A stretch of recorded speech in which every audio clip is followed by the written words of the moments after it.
కరువు కాటకాలు రాకుండా పిల్లపాపలతో పాటు పాడి పంటలు సల్లంగా ఉండేలా దీవించమ్మా అంటూ ముస్తాబాద్ ముదిరాజ్ సంఘం ఆధ్వర్యంలో పెద్దమ్మ తల్లికి ప్రత్యేక పూజలు చేపట్టారు. ముస్తాబాద్ కామారెడ్డి రోడ్లో గల శ్రీ పెద్దమ్మ తల్లి దేవాలయంలో ఆలయ కమిటీ అధ్యక్షులు పుల్లూరి రవి ఆధ్వర్యంలో ముదిరాజు కుల బంధువులు శ్రావణ శుక్రవారాన్ని పురస్కరించుకుని అమ్మవారికి ప్రత్యేక పూజలు చేపట్టారు. ఈ సందర్భంగా ప్రతి ఇంటి నుంచి మహిళలు మంగళహారతులతో తరలివచ్చి అమ్మవారికి అభిషేకాలు నిర్వహించారు. సామూహిక కుంకుమ పూజలు చేపట్టారు. అనంతరం పెద్దమ్మ తల్లికి నూతన వస్త్రాలు సమర్పించి వడిబియ్యం సమర్పించారు. కోరిన కోర్కెలు కొంగు బంగారమైనటువంటి అమ్మవారు ప్రతి ఒక్కరూ సుఖ సంతోషాలతో జీవించేలా దీవించమని మొక్కులు చెల్లించారు.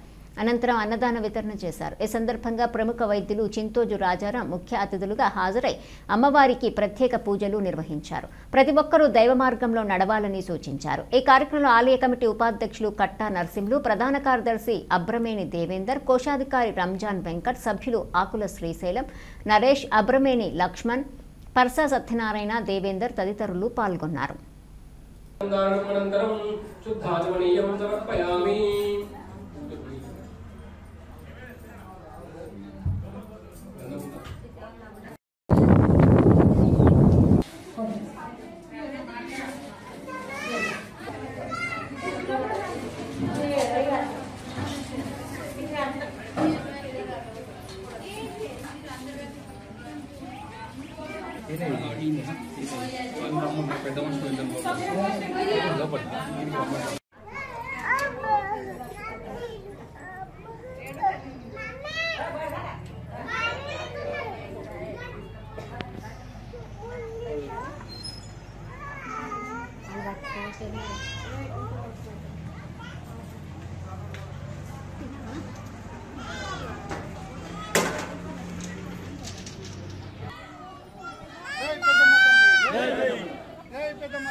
ఈరోజు ముస్తాబాద్ మా ముద్రాజ్ సంఘం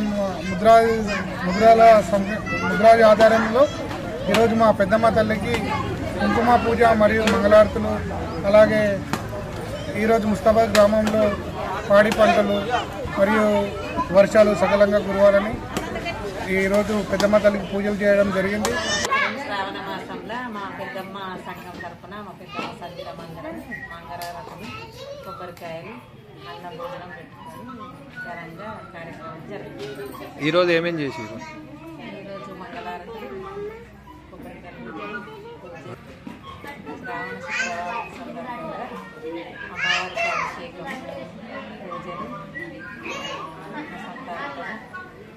మంగళారతులు, కొబ్బరికాయలు కొట్టడం జరిగింది. కుంకుమ పూజలు. శ్రావణ మాసం శుక్రవారం అమ్మవారికి అత్యంత ప్రీతికరమైన రోజు కాబట్టి ఇవాళ ముస్తాబాద్ గ్రామంలో పెద్దమ్మ దేవాలయంలో ముదిరాజ్ సంఘ సభ్యులందరూ కలిసి, ముదిరాజ్ ఆడపడుచులందరూ కలిసి అమ్మవారికి విశేషమైన పూజ, విశేషమైన మంగళహారతులు ఇవ్వడం జరిగింది. ఈ సందర్భంగా భారతదేశం ఆయురారోగ్యాలతో, ఐష్టైశ్వర్యాలతో, సుఖశాంతులతో ఉండాలని, అలాగే దేశంలో పాడి పంట నైవేద్యం, మంగళహారతులు, ముదిరాజ్ ఆడపడుచులందరూ మంగళహారతులు ఇవ్వడం జరిగింది. అలాగే అమ్మవారికి షోడశోపచార పూజ సహిత షోడశోపచార పూజతో పాటు అభిషేకం కూడా చేయడం జరిగింది. ఈ సందర్భంగా అమ్మవారికి మంగళహారతులు, నైవేద్యం, తర్వాత ఓడిబియ్యం కూడా పోయడం జరిగింది.